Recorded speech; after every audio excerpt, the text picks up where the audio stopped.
dia mbola amin'ny fifaliana trano no ahafahana miaraka amintsika indray ao anatin'ny fotoana fohy izay fampahirezantsika amin'ny alalan'ny tenin'Andriamanitra. Dia hivavakitsika Jehovah'Andriamanitra iray eo dia misaotra anao mandrakariva izahay satria ao anatin'ny vanim-potoana sarotra ary tsy takona fiainana aminao ny zavatra mitranga manerina an'izao tontolo izao, na eto amin'ny firenena na ao min-tokantrano amin'ny isam-batan'olona tsiraray avy. Ny teninao nefa tsy mamelana hitoetra ao anatin'ny fahakiviana fa mampahery anay mandrakariva ianao mba hanana ny fanantenana ny amin'ny farany ka tsy hatahoranay ny loza mitranga,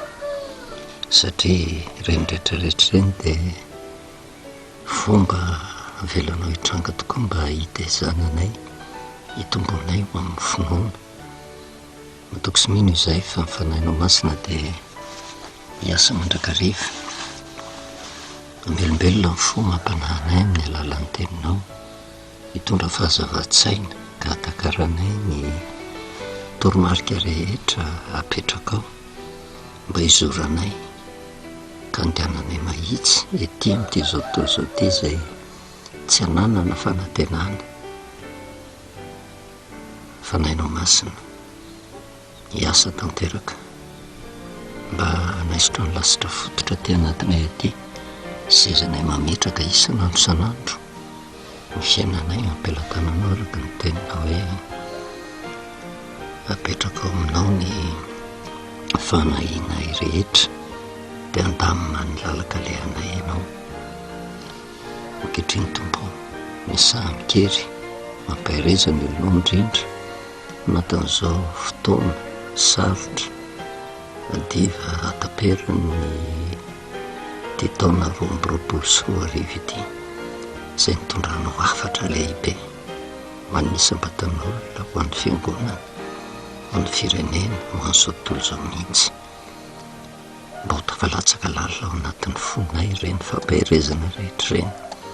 mba hoentinay miatrika ny taona vaovao izay ho diavinay, izay fantatra ihany koa fa mbola ho sarotra hatrany ny zavatra miandry anay. Dia mitenena Jehovah fa mihaino mpanomponao amin'ny anaranao Jesosy. Amen. Rabantsika amin'ny anaran'i Jesosy manana ny fahasoavana sy ny fiadanan'ny Tompo amintsika mandrakariva. Dia voatapitra tokoa ny taona ary amin'ity andro ity dia mihomanan-kalaza ny krismasy ny akamaroan'ny kristianina rehetra. Ao anatin'izay krismasy izay moa ny FDB izay misongadina dia ny fahaterahan'i Jesosy Kristy. Betsaka koa ny ady hevitra ao anatiny efa tsy hidirantsika lalina ny amin'izay zavatra izay, fa ny hatonga antsika handray ny fampahirezana avy amin'Andriamanitra mba Jesosy Kristy tokoa no teraka ao anatin'ny fotsika ka hatonga antsika ho olom-baovao ho isan'ny nateraka indray. Zavatra niresahantsika ao anatin'ny soratra masina dia ny vanim-potoana farany, ny vanim-pompivavahana izay tokony tanterahana dia ny vanim-pompivavahana tanterahana ao anatin'ny andro fanavotana tsy iverenantsika lava. Fa ao anatin'izay andro fanavotana izay dia misy zavatra takiana ho antsika zanak'olombelona kristianina mpanaradian'i Jesosy, dia ny fampahoritena na ny fifadikanana izay fa lava no resahantsika an'izany, tsy afa-misaraka amin'ny havatra entin'Andriamanitra ho antsika tamin'ity taona 2024 ity izany. Izay no nahatonga antsika nanadiady ireo karazana fifadikanana na dia efa niresahana tany aloha ary izany rehetrarehetra izany, fa manampy ny fanazavantsika amin'izao faran'izao dia nijerevantsika izay le hoe fiverenana amin'ny tena fivavahana marina izay midika amin'ny Isaia 7:20, ny fitandremana ny sabata ankasitrahan'Andriamanitra ary ny fifadikanana tena izy izay fanompompivavahana tokony ho tanterahana amin'izao andro faran'izao. zavatra nisy dia mijerytsika ny fifadikanana nataon'i Jesosy Kristy zay mifanandrefy mihitsy tamin'ny fifadikanana 70 andro sy 70 alina nataon'i Mosesy. Ny firenen'ny zanak'Israely tany anefitra niala tany amin'ny tany Egipta para-patongany amin'ny tany Kanana ary ny fifadikanana nataon'i Jesosy. Raha tsy mandinika tsara ny soratra masina dia tsy mahita an'izay fahazavan'izay tsika, fa ny soratra masina dia milaza fa ny ndray andro dia tahaka ny herintaona ary ny fifadikan'i Jesosy Kristy dia tahaka ny mipetraka teo amin'ny toerany zanak'Israely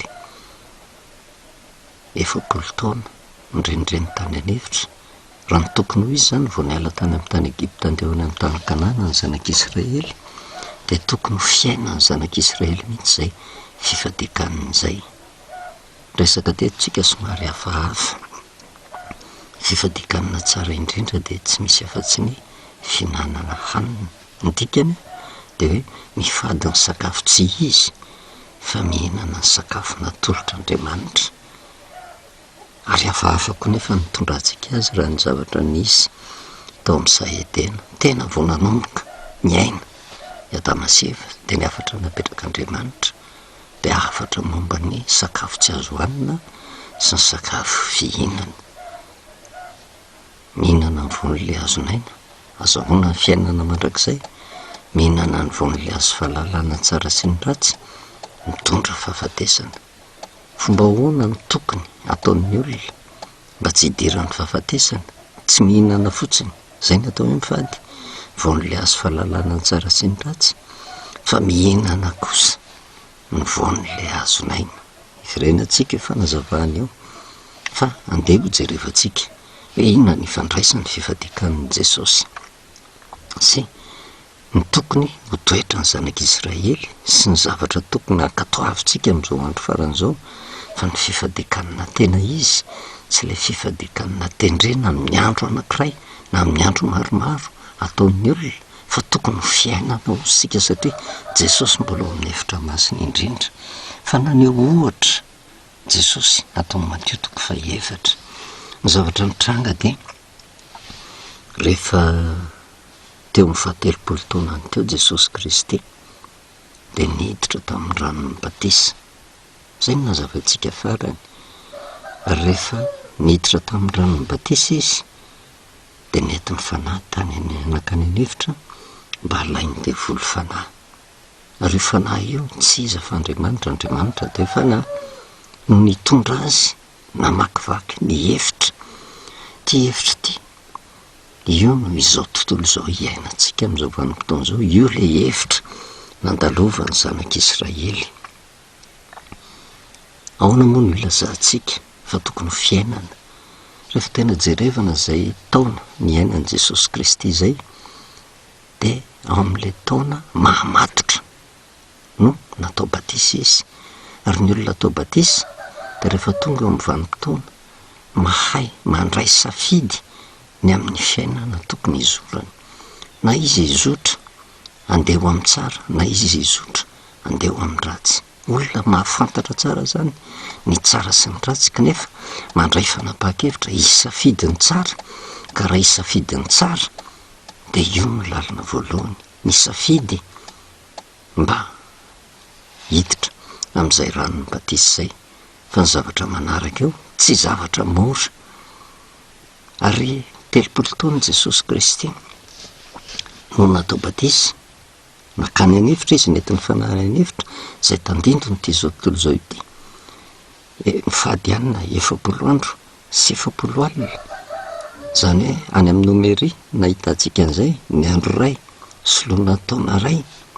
70 taona. Dia raha atambatritsika zany le vanim-potoana nanaovana batisan'i Jesosy Kristy, ka raha ny andro ray sy lona taona ray ampiana 70 taona dia manodidididina 70 taona eo zany le totalin'izay rehetrarehetra izay. Hoana efa voalaza ny soratra masina Salamo 8:20. Salamo 8:20 dia ny andininy fa folo dia zao ny voasoratra hoe 70 taona no andro ny taonanay ary raha tahiny mateza dia 80 taona ozy nefa fahasasarana sy zava-poana ny voninahiny fa mielona faingana zany ka lasa manidina izahay entina ilazany fa tsy maharitra ny fiainany zanak'olombelona dia tany ary raha amin'izao androntsika izao mahala nangentsika vao mahita n'izany hoe olona mihoatra ny 70 taona zany fa matetitetika manodidina ny 70 taona na ny 80 taona eo dia tonga ny fahafatesana rehefa jerevana izay fahafatesana izay dia izay no aseho an'ity tantara dia matitoko faefatra ity hoe ny vanim-potoana tombonandrom-pahavelomana azon'ny olona anankiray manomboka eo amin'ny vanim-potoana ny famatorana aiza misafidy tsara sy ny ratsy dia 70 taona zany hoe 70 taona zany hoe ny tombonandrom-pahavelomana teo amin'ny fandraisany fanapahan-kevitra melohan'ny hafatesany izay le 70 andro sy 70 alina zany hoe vanim-potoana hiainany eto amin'ity zao tontolo zao ity ny tombonandrom-pahavelomana hiainantsika marina fa tsy andeha ho raisina ara-baky teny hoe rehefa 30 taona vao andeha atao batisa fa entina ilazana famatorana eo an' Jesosy Kristy io tsy teren'ny olona fa manana ny safidy manokana satria efa mahafantatra ny tsara sy ny ratsy dia safidi-pony ny andeha ho amin'ny tsara mahafantatra tsara hoe inona ny vokany raha izy isafidiny tsara izy inona ny vokany raha anao ny ratsy izy kanefa lalana napetraka Jesosy tsy maintsy izora ny zanak'olombelona rehetra ny fidirana amin'ny batisa dia rehefa izay no zavatra mitranga miditra any anefitra zany hoe mandalo ety amin'ity zao tontolo zao ity izay nyresantsika hoe zavatra marina amintsika izay velona ange zany na tiatsika na tsy tiatsika 70 taona na 80 taona raha tahiny mateza isika fa misy lasa melohan'izay fa raha tahiny mateza ny fiainantsika zanak'olombelona dia mandalo tahaka ny rivotra ny fiainantsika zay le hevitra tombonandrom-pahavelomana fahatsika miaina eto amin'ity zao tontolo zao ity ary ty matitoko faefatra ity ny nitondrany fanahany Jesosy tany anefitra ity dia tandindo ny zanak'Israely nahavoaka tao amin'ny tany Egipta nisy fampianarana nomena fepetra napetraka taminy melohan'izay angany tao zay vao nentina tany anefitra Andriamanitra no nanome baka amin'ny Mosesy hitondra ny zanak'Israely hivoaka tao amin'ny tany Egipta andeha ho any anefitra dia marina ty matitoko faefatra ny andiny voalohany ity hoe ary Jesosy dia nentiny fananaka any anefitra mba halainy devoly fanahy zany hoe Andriamanitra mihitsy nitondra ny zanak'Israely nakany anefitra inona ny zavatra miandry ny zanak'Israely tany fanenjehana aloha tsy an-daniny nataony ny Egiptianina sy ny fahavalo maro isan-karazany izay sedrany fa tsy moramora nidirana tany amin'ny tany Kanana fa ny sedra fahavalo maro ary matetika ny zanak'Israely no resy anady vokatry ny fiodinana tamin'Andriamanitra entin'Andriamanitra ilazana amin'ny zanak'olombelona satria Satana efa niala tany an-danitra navariny ety amin'ity zao tontolo zao ity inona ny eto amin'ity zao tontolo zao ity fakapanahy fizahan-toetra fitaomana ny olona hanao ratsy zay no eto amin'ity zao tontolo zao ity zay no any anefitra ary tsy maintsy misedra loza tsy fananina akory miantso loza fa eto amin'izao tontolo zao ity isika tsy afabela ny amin'ny aretina ny amin'ny fakapanahy ny amin'ny loza tsy tambisaina maro isan-karazany ary hitatsika taratra ange zany 3 taona naninjinjy ary misy afatra napetrak'Andriamanitra tamin'ity taona 2024 ity hatramin'ny fiandohan'ny taona izay niresantsika hoe nanomboka tamin'ny andro sabata hifarana koa ny taona hifarana amin'ny andro sabata ihany koa misy antony izay rehetrarehetra izay dia hiditra amin'ny taona vaovaotsika izay hanomboka amin'ny 1er janvier indray taona 2023 dia alahady andro voalohany zany hoe hizotra indray tsika eo amin'ny famoronan'Andriamanitra hoe firy amintsika izay nandray teny fampahirezana no hitahiry ao am-potsika ny zavatra nomena rehetrarehetra mba hoentitsika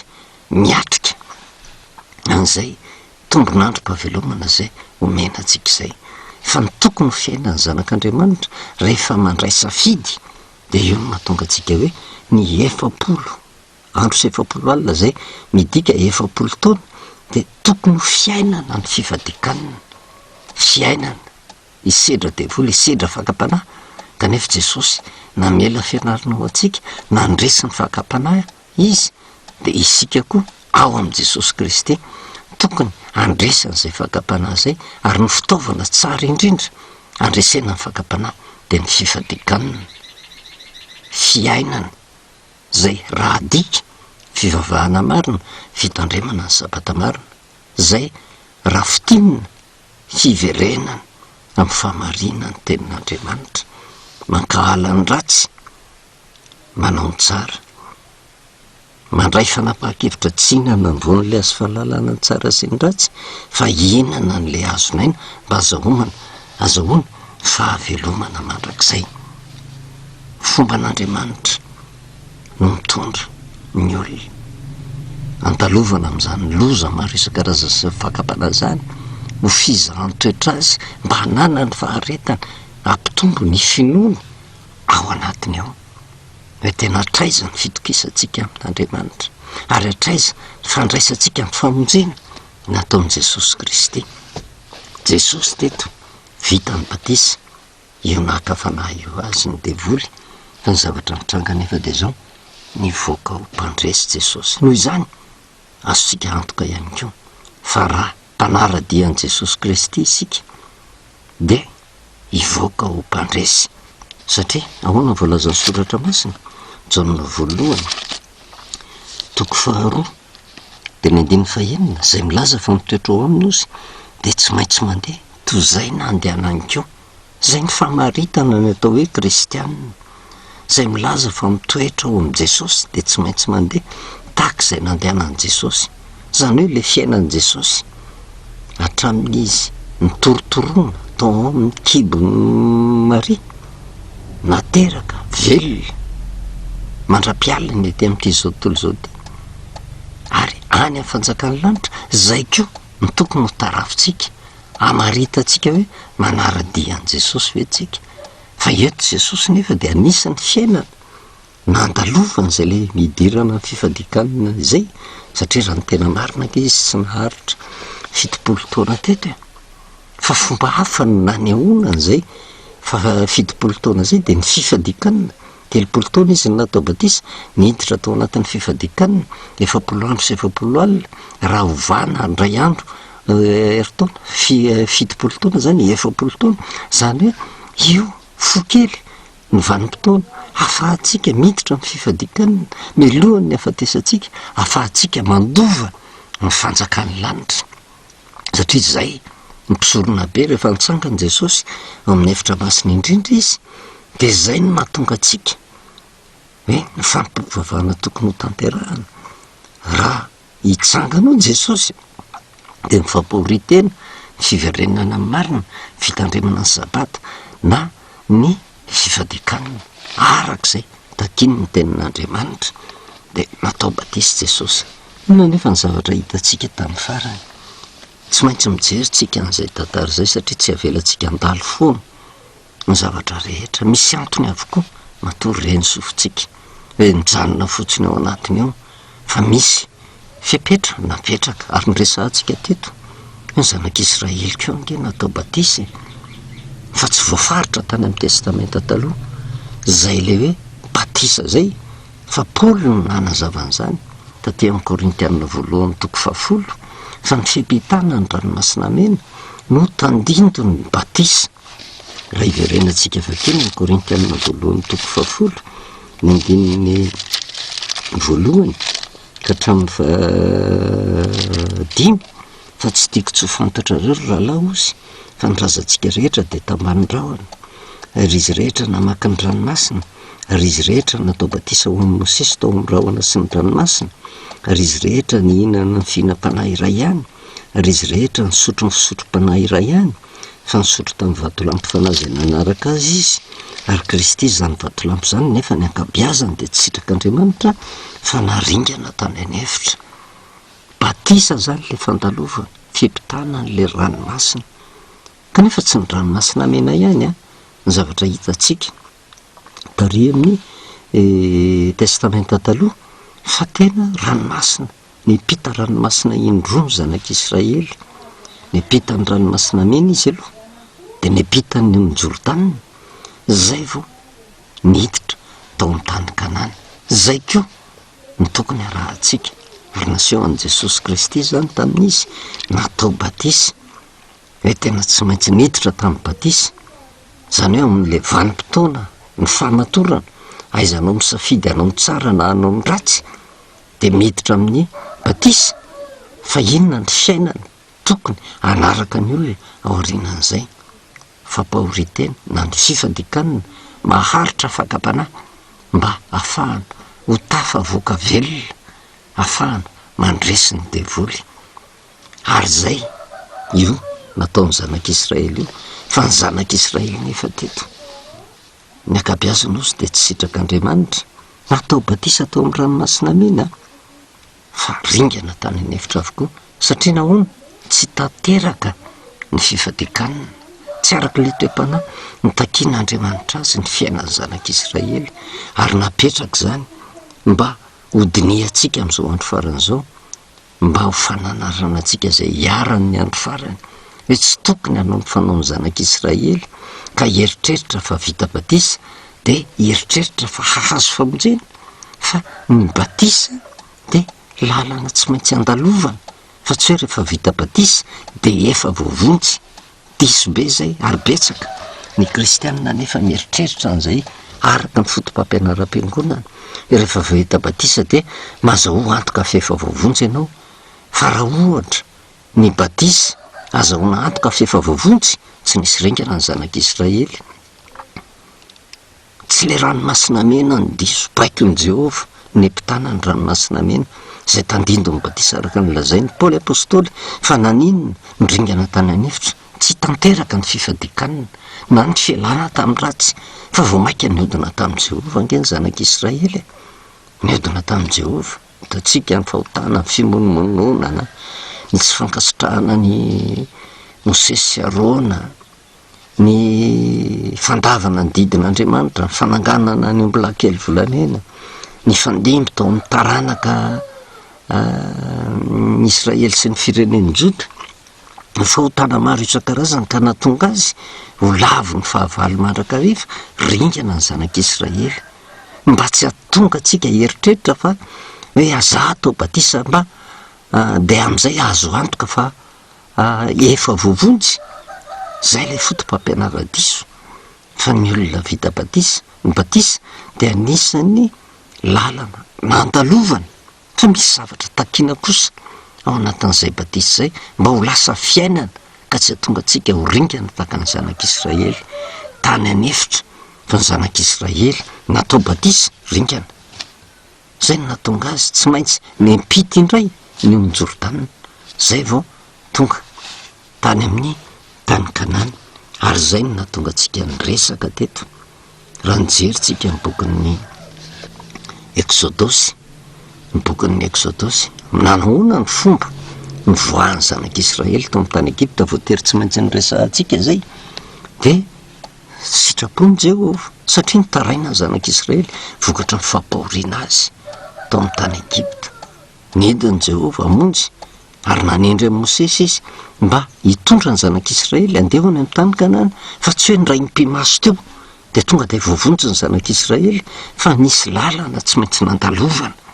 Ary zay lalana nandalovana zay hevitra, ary zay hevitra zay io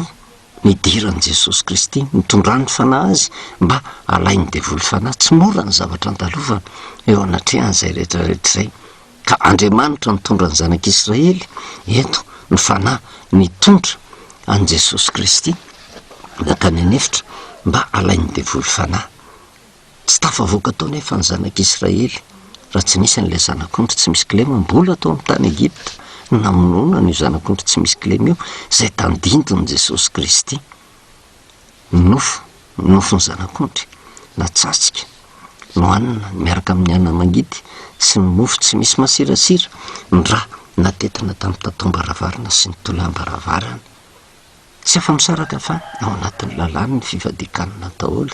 zany rehetrarehetra zany. Rehefa nihinana izy de zay misy ny fiarovana hoe tandindon'inona le finanana an'le zanak'ondry tsy misy kilema sy ny mofo tsy misy masirasira sy ny fanatetiavana ny trano tamin'ny rahan'le zanak'ondry de tandindo ny fandraisana fanasan'ny tompo. Finanana mofo tsy misy masirasira zay maneo ny tenan'i Kristy sy tandindon'ny rahan'i Jesosy Kristy zay nilatsaka natetina ara-baky teny izy tamin'ny tatam-baravarana sy ny tolàm-baravarana tamin'ny andron'ny zanak'Israely fa fomba hafa taty amin'ny testamenta vaovao fa nihevitra no manamarika an'izany rehetrarehetra zany tandindo ny fandraisana fanasan'ny tompo ary teo nyresahantsika hoe tena hevero ange fa zay milaza fa mitoetra ho aminy tsy maintsy mandeha tak'izay nandehanany ko dikany hoe mandeha tak'izay nandehanany Jesosy no fitaratra fa raha Jesosy no fitaratra tia tenin'Andriamanitra ray manontolo ty koa no fitaratra satria Jesosy fantatritsika nentsika teto ny fanazavany fa Jesosy de tenin'Andriamanitra kanefa araka ny Jaona toko 1:1 tamin'ny voalohany teny ny teny tao amin'Andriamanitra ny teny dia Andriamanitra zany hoe raha manara-dian'i Jesosy ianao de manara-dia ny tenin'Andriamanitra. Raha mijery ny bokin'ny Exodosy ianao de io le tandindo ny lalam-pamonjena fialana ao amin'ny tany Egipta mandalo hevitra ary ny tany finankendrena tany Kanana.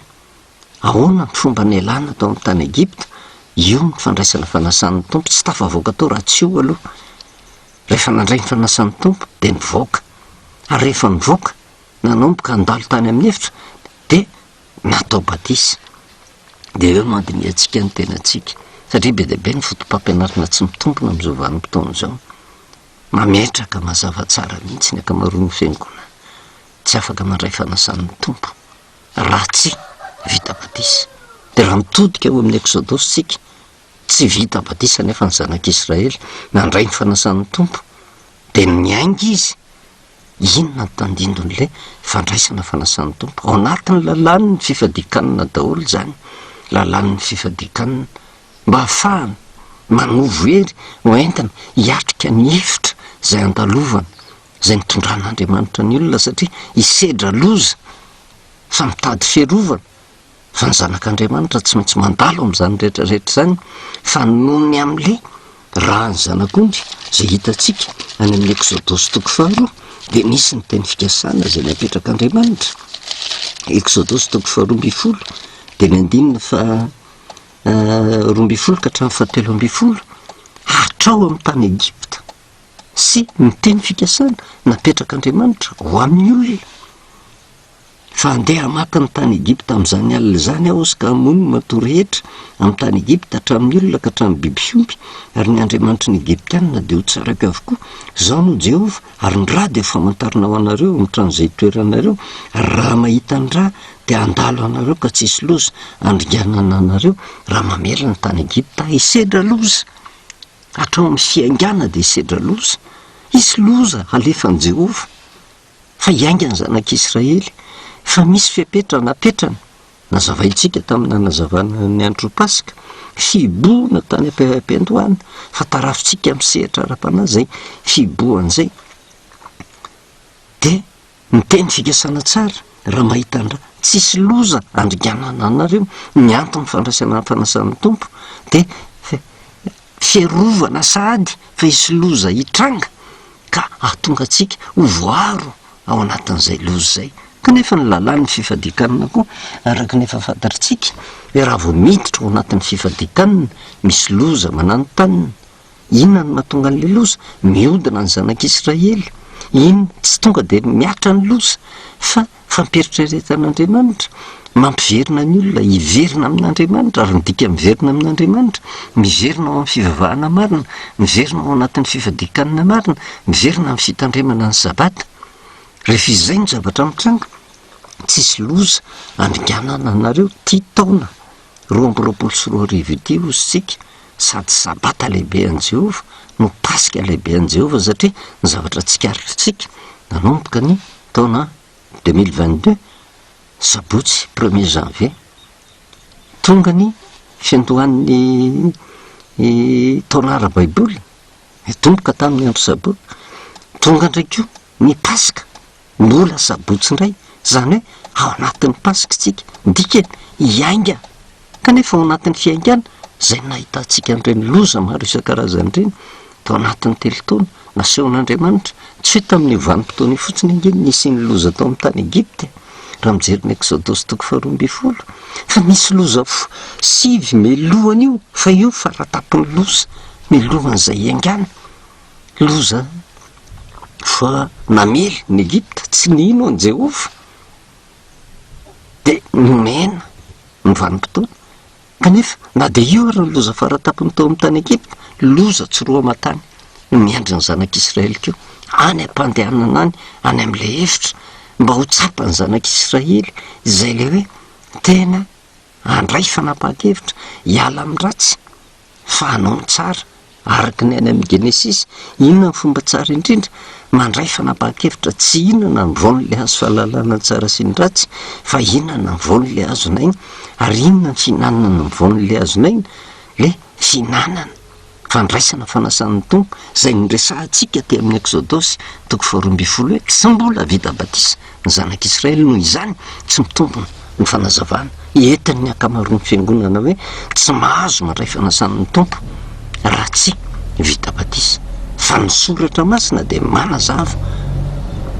rehefa tena hitatsika ny zava-miafina fa raha te ho tafavoaka ka izotra amin'ny lalam-pamonjena mandray ny fanasan'ny tompo aloha ary misy antony ny fandraisana fanasan'ny tompo iny zay ho azavatsika lalindalina ao anatin'ny lalàny ny fifadikaniny tsy afa-misaraka amin'ny batisa zay tsy maintsy andalovana rehefa avy eo ka tsy zany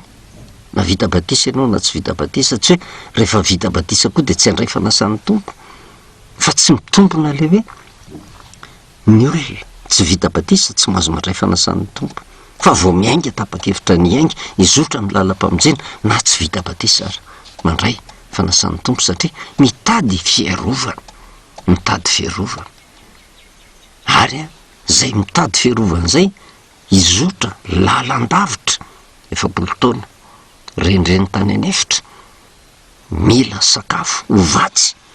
ary le zanak'ondry tsy misy kilema hoanina miaraka amin'ny mofo tsy misy masirasira raha tetina amin'ny tato-ambaravarana sy ny tolam-baravarana misy antony avokoa vatsy ho raisiny zanak'Israely satria andeha lalandavitra izy zavatra manaraka ihany koa hoe ny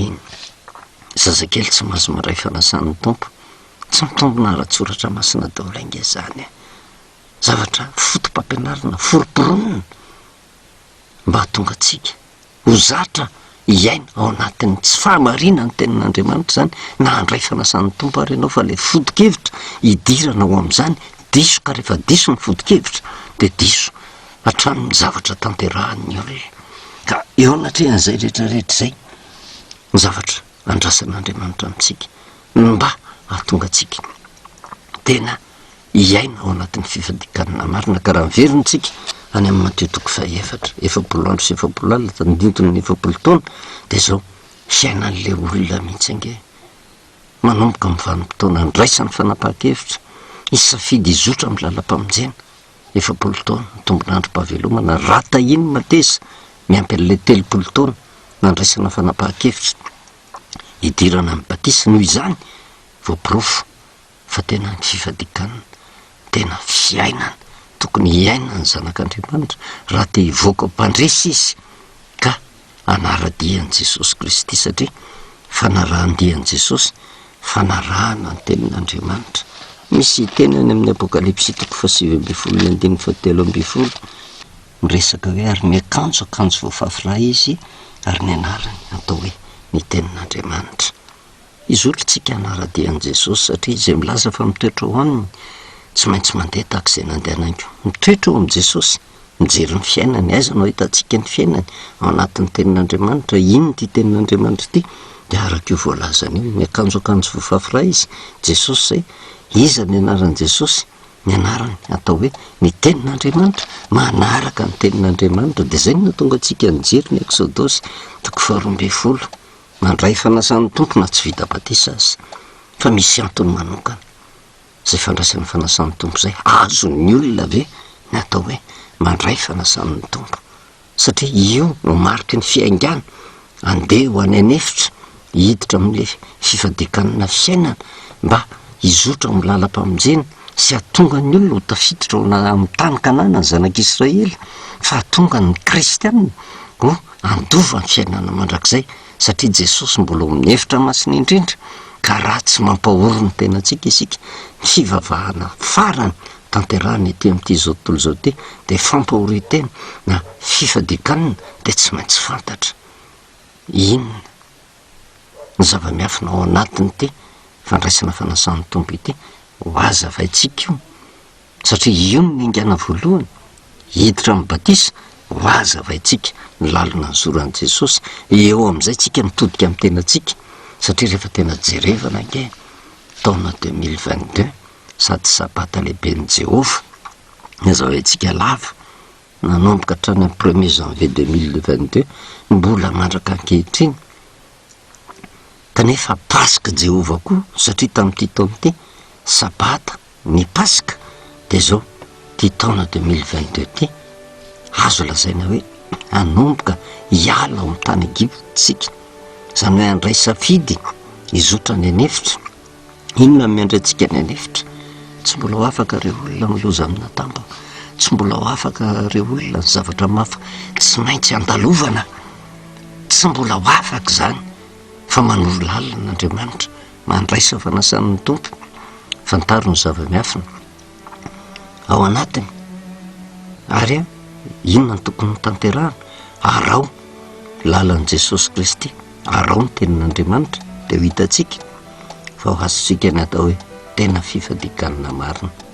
voninahitra ho an'Andriamanitra hivavakisika misoranao Jehovah Andriamanitra ray no ny teninao ndray izay tonga taminay indrindra milohan'izao efaran'ny taona izao zay iainanay ny zavatra nandalovan'ny zanak'Israely tao amin'ny tany Egypta tamin'ny andro pasika rehefa afaka zany de niainga hiditra amin'ny taona 2023 zay mba tsisy anao atsirangina tompo fa mba ho azony sambatan'olona tsiraray avy ny zavatra takianao mba fahanay mamakivaky indray ny taona 2023 sy ny tombonandro zay mbola omenao anay mba hahafahanay miaina ao anatin'ny tena fivavahana marina de matoky sy mino fa nampahery olonao ianao satria zao vanim-potoana faran'ny taona zao ihany keo no vanim-potoana entina mandiny teny raisana fanapahan-kevitra mba ho tsara ny amin'izay taona lasa zay de tahaka ny zanak'Israely hiala tamin'ny fomba ratsy natao tao amin'ny tany Egypta fa anaraka ny fombanao de matoky sy mino fa anazava saina ny tsiraray avy ianao ary ampanatena famonjena amin'ny sambatan'olona mba izorany